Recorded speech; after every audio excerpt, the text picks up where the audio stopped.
PCOS ini. Next slide boleh? Nah, untuk faktor-faktor resiko dari PCOS ini, kalau memang tadi sebelumnya saya sudah jelaskan bahwa PCOS ini penyebabnya belum diketahui dengan pasti, masih misteri. Sedangkan untuk faktor-faktor resikonya berdasarkan penelitian sudah ada yang merangkum. Faktor pertama adalah genetik. Genetik ini bawaan, misalnya pada keluarga atau orang tua sebelumnya ada memiliki riwayat dengan PCOS, nantinya akan beresiko diturunkan, bukan turunkan, ini bukan penyakit keturunan ya, tapi kayak bibit gitu loh. Jadi kalau misalnya orang tuanya ada pernah mengalami itu, nah di anaknya bibitnya akan ada juga, tapi balik lagi bibit ini apakah akan berkembang atau tidak tergantung dari bagaimana nanti eh, kita sebagai atau misalnya bagaimana anak itu nanti kehidupan lifestyle-nya, karena PCOS ini erat kaitannya dengan lifestyle kita sehari-hari. Yang kedua adalah dari lifestyle itu sehingga nanti terutama lifestyle-nya ini adalah kayak zaman sekarang itu kita makanannya suka makanan yang sembarangan, makanan yang manis-manis, makanan yang instan-instan. Pergerakan kita kurang, olahraga kita kurang, sehingga nanti badan kita jadi beresiko untuk kegemukan. Nah, dari kegemukan ini akan mengakibatkan yaitu resistensi insulin. Jadi resistensi insulin ini di dalam tubuh kita itu ada namanya sel yang untuk mengenali atau mengikat yang namanya si gula atau gula yang nanti kan diubah jadi insulin. Uh, jadi karena insulinnya ini selnya akan bermasalah, terjadi gangguan di sana sehingga menyebabkan terjadi namanya resistensi yang mengakibatkan nanti berat badannya berlebih.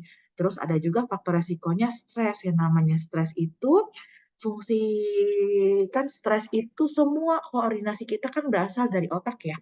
Sinyal kita di otak. Jadi kalau terjadi gangguan sinyal, baik itu masalah stres atau masalah yang lainnya, itu akan mengakibatkan gangguan sinyal itu sehingga penyampaian ke organ tubuh akan bermasalah. Salah satunya dengan PCOS ini.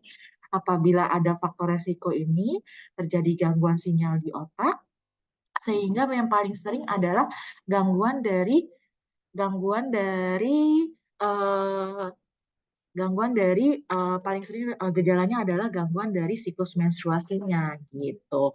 Jadi nanti kita akan bahas di next slide-nya bagaimana apa saja sih gejala dari PCOS ini. Boleh di next, Mas? Nah, jadi gejala PCOS ini atau SOPK ini yang terutama ada tiga. Yang pertama pasti gangguan menstruasinya itu tidak teratur. Tidak teraturnya bagaimana, Dok? Siklus menstruasi itu kan siklusnya 21 sampai 35 hari. Itu yang dikatakan siklus yang teratur. Sedangkan kalau lewat dari itu pada pasien-pasien yang memiliki gejala PCOS, dia lebih dikenal kayak menstruasinya sedikit. Jadi kalau dalam setahun itu kalau wanita normal itu biasanya kan tiap bulannya menstruasi ya. Tiap bulannya menstruasi berarti perkiraan sekitar 12 kali dalam setahun untuk menstruasinya. Sedangkan kalau pada pasien PCOS ini, dia menstruasinya lebih sedikit. Kadang bisa 7 kali dalam setahun menstruasinya. Atau bahkan dalam setahun itu bisa sampai 5 kali doang gitu. Karena efek dari PCOS ini menstruasinya jadi tidak teratur. Yang kedua, ada peningkatan dari hormon laki-laki atau hormon androgen. Sebenarnya dalam tubuh kita itu ada hormon androgen, tapi jumlahnya sedikit.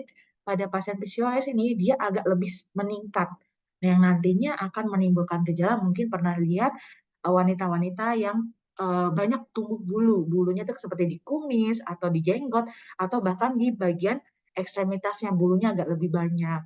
Yang kedua, resikonya itu adalah hiperandrogen itu adalah berjerawat. Berjerawat yang eh, banyak sih dikatakannya. Terus karena penyebab gejala salah satunya adalah gangguan menstruasi, nanti ada salah satunya pasien-pasien ini adalah infertilitas atau gangguan kesuburan.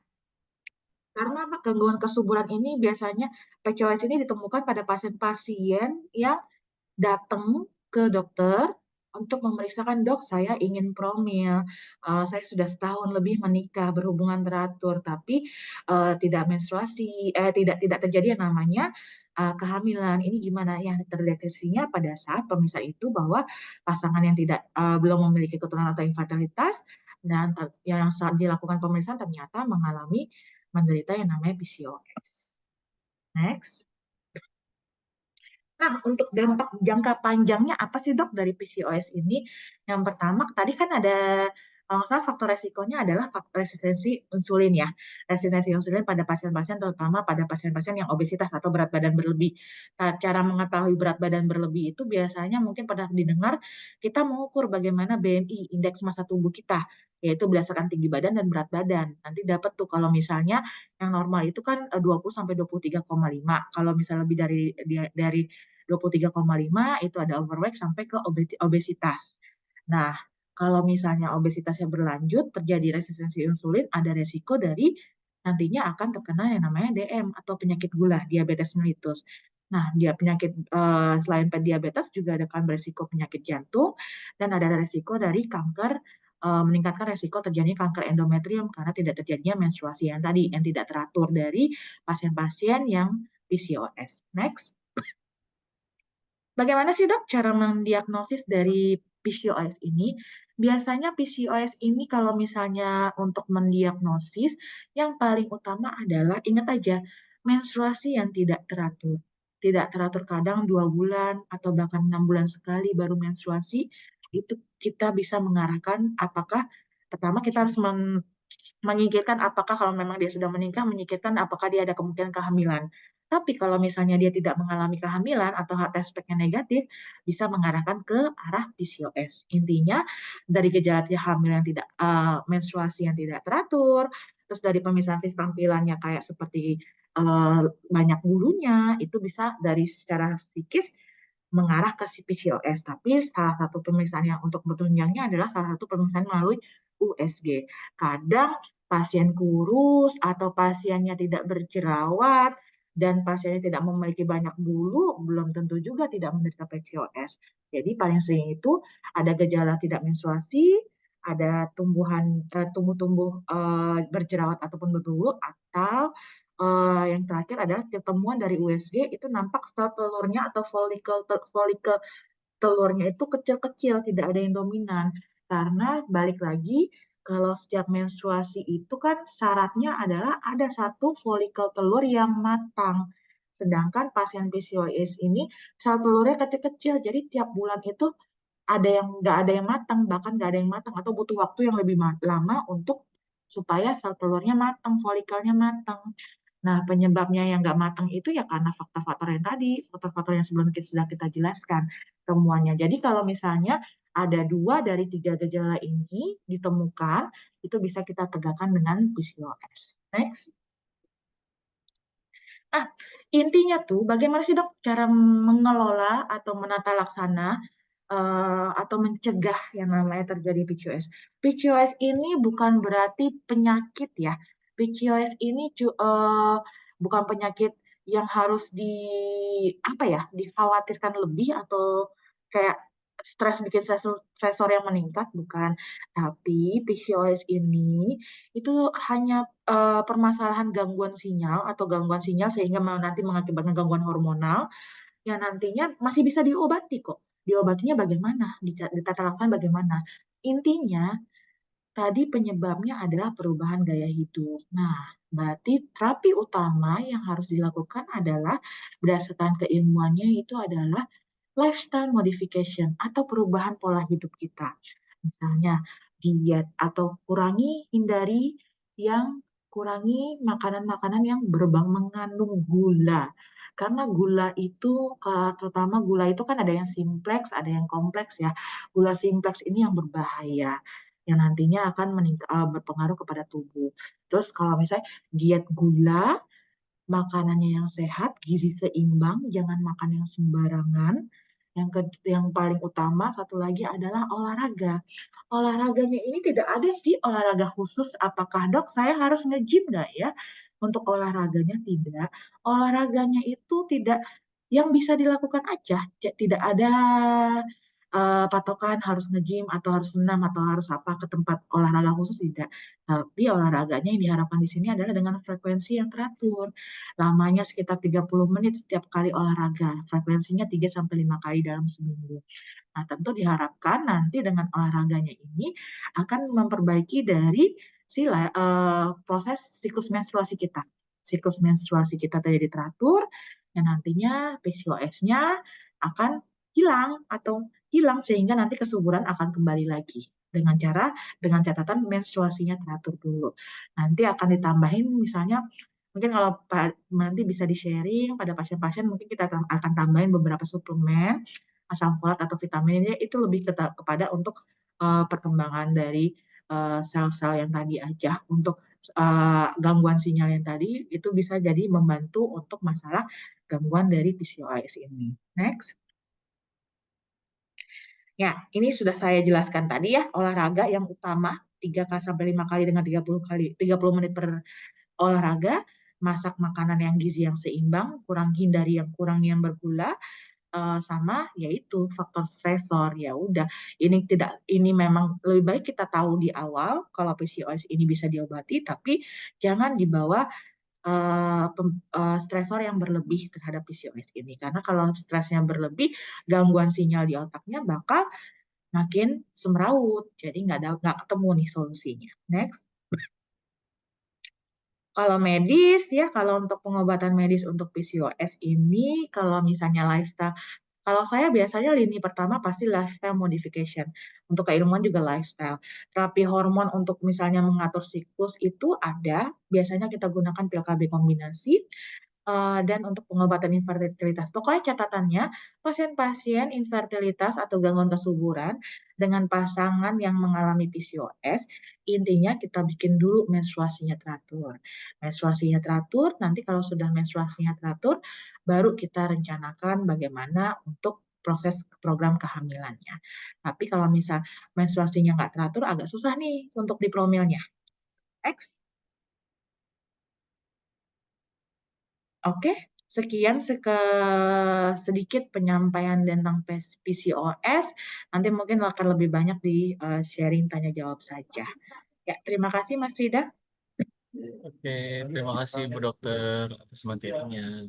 Baik, teman-teman yang mau tanya boleh langsung nyalakan mic atau di kolom chat juga nggak apa-apa, nanti saya bacakan. Mungkin saya dulu ya dok yang tanya. Kalau dari sisi medis sendiri, PCOS ini sebenarnya dia itu mengganggu kesehatan ibunya atau tidak, atau hanya mengganggu eh, dia tidak bisa hamil kayak gitu. Kadang orang awam tuh saya udah punya anak nih, berarti nggak mengalami PCOS kayak gitu. Kadang ada yang menyepelekan itu, bagaimana ya dok?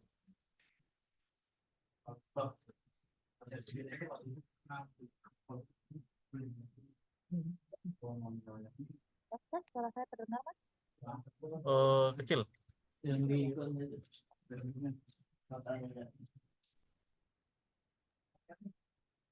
Oke, jadi tadi saya simpulkan dulu Mas Rida, pertanyaannya PCOS ini apakah akan cuman mengganggu masalah kesuburan doang atau ada masalah yang lain gitu ya? Iya benar. Jadi kalau PCOS ini seperti yang sudah saya jelaskan di awal, ini bukan merupakan suatu gangguan ketidakseimbangan hormonal aja, yang artinya gangguan ketidakseimbangan hormonal gangguan sinyal di pusat, dari ini kan pusat utama kita kan koordinasi di otak ya. Di otak itu akan ada kalau untuk terkait dengan menstruasi akan pengaruh siklus namanya hipotalamus hipofisi, nanti ada hipofise nanti akan berpengaruh ke bawah, ke indung telur, ke rahim semuanya hormon-hormonnya. Jadi kalau udah ada terjadi gangguan sinyal itu, gangguan sinyal akan menyebabkan gangguan hormonal. Jadi bukan cuma masalah fertilitas aja penyebab PCOS ini, bukan akibat dari PCOS ini enggak. Tapi balik lagi, salah satunya orang pasien-pasien yang PCOS ini akan berisiko untuk yang namanya jadi infertilitas karena menstruasinya aja sih menstruasi tidak teratur. Kalau menstruasi yang tidak teratur, otomatis sel telur atau folikel telur itu tidak ada yang matang. Sedangkan untuk terjadi yang namanya pembuahan ataupun kehamilan dibutuhkan adanya folikel atau sel telur itu yang matang. Yang nantinya apabila nanti sudah matang nih, dia dikeluarkan tuh dari, jadi kan kalau dibayangin tuh indung telur itu di kanan kirinya rahim yang berisi sel-sel telur. Nah, sel telur ini diproduksi, dibiarkan, digedein di indung telur itu. Nanti kalau udah matang, dia akan keluar nih, Mas. Keluar dari indung telur ini, ditangkap sama si saluran rahim. Nah, di situ dia nunggu tuh, nunggu si sperma. Si sperma kalau masanya pada saat dia terjadinya apa namanya kita berhubungan seksual atau berhubungan suami istri, sperma datang dan cocok dan ketemu sama sel telur, waktunya akan terjadi yang namanya pembuahan. Tapi kalau misalnya kita berhubungan tapi pembuahannya tidak terjadi atau misalnya sel telurnya tidak ada, sama aja spermanya kan kosong. Jadi syarat utama terjadinya yaitu dengan cara menstruasinya harus teratur dulu sehingga dengan menstruasi teratur ini kita menandakan wah folikelnya ada nih yang mateng. Jadi nanti dari menstruasi kan kita bisa memperkirakan kapan masa suburnya. Oke, berarti sebelum terjadinya folikel itu ya, berarti kayak proses terjadinya folikel itu udah mateng, baru kena sperma, baru pembuahan seperti itu ya dok. Ini Iya. melanjutkan juga dok, nyambung sih dok. PCOS dapat mempengaruhi kehamilan nggak sih? Apa apa sebelum hamil aja gitu? Jadi orangnya udah hamil, itu bisa mengganggu apa enggak? Jadi PCOS itu kan kalau dia udah hamil biasanya tidak mengganggu hormonnya karena hormonnya sudah ada hormon kehamilan juga yang berkembang. Jadi ya lebih tepatnya di sini adalah PCOS ini mengganggunya itu untuk terjadinya kehamilan bukan pada saat kehamilan. Oh gitu. Kalau Jadi mm, kalau udah hamil baru 3 bulan atau 2 bulan itu terkena PCOS kemudian mengakibatkan keguguran bisa nggak dok? kalau PCOS jadi keguguran sebenarnya balik lagi penyebabnya kan karena gangguan sinyal, gangguan hormonal. Kalau keguguran itu kalau memang gangguan hormonal, apalagi kalau misalnya penyebab keguguran itu ada beberapa teori yang mengatakan tidak terlalu berpengaruh. Tapi wah, bukan berarti kita tidak ada faktor resiko ke arah sana, tidak ada faktor resiko ke arah keguguran. Tapi pada pasien-pasien itu PCOS belum tentu semuanya terjadi yang namanya akibat dari keguguran. Oke, lanjut lagi dok. Ini ada yang tanya, saya kan sedang KB, KB-nya IUD, dan kebetulan periode menstruasi saya tidak teratur. Semenjak KB, ciri-ciri atau gejala apa yang perlu kita waspadai ketika jika itu sudah termasuk gejala PCOS? Oke, untuk pertama yang tadi udah kita harus pastikan dulu nih Bu, Ibu Rizka ya. Kita pastikan dulu kalau Ibu kan gejalanya menstruasi saya tidak teratur. Perlu kita pastikan dulu menstruasinya ini tidak teratur dalam bentuknya kayak gimana. Apakah cuma telat sekitar seminggu atau apakah masih termasuk dalam siklus range siklus yang teratur yaitu 21 sampai 35 hari. Tapi kalau misalnya menstruasinya yang dikatakan yang dimaksud Ibu Rizka ini tidak teratur seperti dok saya KB, IUD seharusnya kan nggak mempengaruhi yang namanya menstruasi ya dok. Tapi ini 2 bulan saya sudah tidak menstruasi, 2 bulan 3 bulan tidak menstruasi gitu. Nah, itu kita pastikan lagi. Pertama, pasti yang pertama tadi kan disingkirkan dulu tuh, apakah ibu ada mengarah ke kehamilan apa enggak, tespek. Tapi kalau misalnya gejala PCOS yang paling sering itu menstruasinya tidak teratur atau jaraknya sedikit ya, menstruasinya jarak bisa berbulan atau lamanya juga sedikit dan ada tanda-tanda mungkin dari fisik, Bu. Fisiknya mungkin ada kayak lebih berbulu kayak di hidung, ada kumisnya atau bulu-bulu kaki sama bulu tangan lebih banyak dan berjerawat.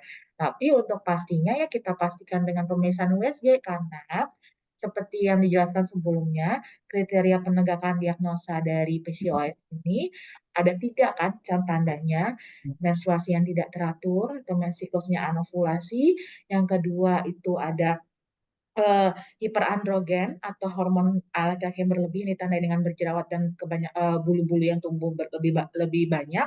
Yang ketiga melalui USG. Nah, kalau memang ada 2 dari 3 tanda ini mengarah ke PCOS, bisa kita tegakkan dengan PCOS.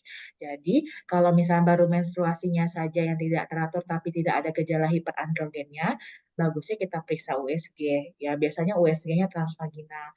Karena untuk melihat bagaimana ukuran-ukuran dari folikel dari sel telurnya. Oke, baik dok. Nih lanjut lagi dok kalau keguguran berkali-kali itu apakah termasuk penyebab PCOS akibat dari PCOS? Jadi, oke, terima kasih Bu Siska atas pertanyaannya. Jadi, kalau keguguran berkali-kali itu apakah termasuk PCOS? Belum tentu. Karena penyebab utama dari keguguran berulang itu adalah yang pertama resiko infeksi. Infeksinya itu yang paling sering adalah TORCH. Mungkin pernah dengar atau searching di Google atau TikTok. Itu singkatan dari Toxoplasma, Rubella, dan Cytomegalovirus, virus TORCH. Yang kedua adalah faktor dari genetik si dedeknya, genetik janinnya nggak berkembang bagus pada saat pembelahan sel atau organ dan genetik jadi nggak bagus dia pada saat sehingga menyebabkan terjadi keguguran. Yang ketiga, gangguan dari pengantalan darah sehingga menyebabkan aliran darah untuk ke kantong kehamilan ataupun ke rahimnya terganggu. Yang keempat adalah gangguan dari organ internal dari kandungan kita, misalnya rahimnya bermasalah nggak, ada miom nggak gitu, ada miom nggak, ada adenomiosis nggak, atau bahkan ada kista ovarium apa enggak. Yang perlu digarisbawahi adalah PCOS ini walaupun singkatannya itu ada polikistik ya, kalau bahasa Inggris kan kistik itu kista ya, tapi interpretasinya itu bukan kista. Jadi kistiknya itu karena apa namanya sel telurnya itu yang kayak kecil-kecil. Jadi kalau digambarin itu kayak roda delman, roda pedati sel telurnya sama semua. Jadi itulah penyebab dari keguguran berkali-kali itu. Termasuk PCOS apa enggak, belum tentu, tapi penyebab yang paling seringnya ada, harus kita eliminasi satu persatu, telaah satu persatu, apakah bagian dari sanakah yang penyebabkan dari keguguran yang berulang. Oke, baik. Terima kasih dokter. Mungkin ini ada lagi dok dari Ibu Sulaini. Maaf dok, izin bertanya bagaimana cara pengobatan fertilitasnya dengan metformin? Apakah ada batas waktu mengkonsumsi obat tersebut? Oke, baik. Ibu Sulaini, pengobatan infertilitas otomatis, pengobatan infertilitas maupun tidak infertil ya, intinya pengobatan PCOS itu yang utama adalah modifikasi gaya hidupnya. Modifikasi gaya hidup dengan cara diet gula, olahraga teratur, makan yang seimbang. Nah, untuk metformin ini sendiri, karena salah satunya tadi ada resistensi insulin ya, jadi metformin ini untuk membantu supaya resistensi insulinnya nggak terlalu parah atau bahkan perbaikan. Makanya dikasih untuk metformin. Tapi dengan catatan, metformin ini mungkin lebih awamnya dikenal dengan obat gula ya, obat gula. Tapi fungsinya itu bukan menurunkan gula secara drastis, bukan. Tapi salah satu fungsinya ada yang menurunkan nafsu makan. Jadi itu kenapa pada pasien-pasien PCOS kita bisa biasanya memberikan yang resistensi insulin itu adalah metformin, biar ditekan nafsu makannya sehingga resistensi insulinnya juga tidak terlalu parah gitu. Apakah ada batas waktu pengguna mengkonsumsi obat tersebut? Balik lagi, kalau misalnya nih targetnya, kan target PCOS itu yang pertama adalah siklus menstruasinya teratur dulu nih. Nah, kalau siklus menstruasinya udah teratur, yang dipertahankan, tidak perlu lagi kita mengkonsumsi obat-obatan yang tadi sebelum yang metformin itu, tapi dengan lifestyle modification yang tadi yang dipertahankan, ditambah dengan asupan-asupan suplemen untuk biar sel-sel atau misalnya tubuh kita jadi fit, ya boleh dilanjutkan gitu. Itu aja sih. Oke. Dok, izin nanya juga dong, dok, nyambung tentang menstruasi yang enggak teratur tadi ya. Itu biasanya kalau ibu muda, ibu baru itu setelah melahirkan, itu dia akan langsung program KB. Nah, itu menyebabkan penyesuaian tuh. Contohnya istri saya sendiri ya. Kayak dia KB, kalau nggak salah itu KB yang obat. Nah, itu jadi mensnya nggak teratur. Bahkan lama banget nggak mens, nggak hamil juga gitu.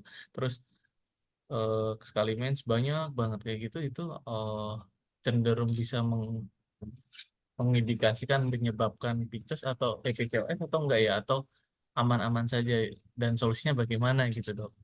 Oke, jadi ini istrinya Mas Rida kan konsumsi KB pil ya. KB Mm-mm. pil itu memang balik lagi tergantung KB pilnya itu, maaf, masih menyusui apa tidak? Tidak, udah Tidak tidak. menyusui ya. KB pil itu sebenarnya menstruasi kita memang masih menstruasi, cuman balik lagi KB lagi namanya isi pil hormonal, kalau memang siklus menstruasinya jadi banyak, misalnya ganti pembalutnya lebih dari 3 sampai 4 kali per hari dan lamanya lebih dari 10 hari atau bahkan lebih dari 2 minggu, kita bisa kesampingkan yang namanya PCOS karena balik lagi PCOS itu gejalanya malah menstruasinya yang sedikit, jaraknya yang jauh, bukan yang banyak dan lama. Nah, kalau memang ada mengarah ke sana, ke banyak dan lama, biasanya kita lakukan pemeriksaan, Mas. Pemeriksaan terutama pemeriksaan dari ultrasound ya, ultrasound sama pemeriksaan dari bagian mulut rahimnya. Karena penyebabnya bisa jadi di dalam rahim ada miom, atau bahkan ada polip endometrium, atau bahkan kalau memang di rahimnya aman, kita cek mulut rahimnya apakah ada terdapat permasalahan nggak nih di mulut rahimnya. Kadang-kadang rahimnya aman, taunya pas kita lihat pemeriksaan dalam, pemeriksaan dari mulut rahimnya lecet, atau bahkan mulut rahimnya ada luka, bahkan ada polip juga di mulut rahim. Nah, banyak penyebabnya, tapi bukan bisa dikatakan bukan dari PCOS, bukan penyebab yang lainnya. PCOS itu pokoknya menstruasinya sedikit dan jarang, tidak teratur. Tapi kalau solusi untuk orang yang baru KB kemudian siklus mensnya jadi nggak teratur kayak gitu apa ya dok? Yang namanya KB itu kan suatu program atau suatu tindakan yang untuk menjarakan kehamilan atau menunda kehamilan. Jadi, balik lagi prinsip KB itu bukannya pasti tidak hamil atau dan KB ini bersifat trial and error Mas. Jadi harus dicoba dulu baru kita tahu cocok-cocokan. Mungkin pernah dengar mungkin bisik-bisikan kumpulan ibu-ibu, "Dok, saya pakai pil KB kok jadi gendut atau suntik KB jadi gendut menstruasi saya yang seharusnya kan KB itu ada beberapa KB yang mempengaruhi ada beberapa KB yang mengakibatkan tidak terjadinya menstruasi kok di saya jadi menstruasi ya itu gimana ya dok balik lagi kita evaluasi. Itu apakah bisa jadi tanda tidak cocok dengan KB-nya gitu karena sifatnya prinsipnya KB itu ya trial and error, ada yang cocok-cocokan. Justru seperti misalnya dok saya pakai KB IUD nih, KB spiral di dalam, tapi kok teman saya aman-aman aja, nggak ada keluhan, kok di saya tiba-tiba kok ada nyeri perut ya, nyeri panggul, terus suami juga komplain dok, terus jadi makin keputihan. Nah berarti sama ibunya tidak cocok, baik itu tidak cocok dengan KB spiral atau KB IUD-nya, bisa dipikirkan KB yang lain. Intinya kalau memang ada keluhan misalnya dirasakan tidak nyaman, mengganggu dengan kualitas ibu pengguna KB, bagusnya kita bikin konsultasi aja, dikonsultasikan ke dokter kandungannya, bagaimana eh, pemakaian KB atau penggunaan KB yang bisa dicoba lagi. Oke, berarti cocok-cocokan ya dok. Iya, lagi, iya, berarti cocok-cocokan gitu. Oke, Belum, nggak bisa disamaratakan gitu loh, Mas.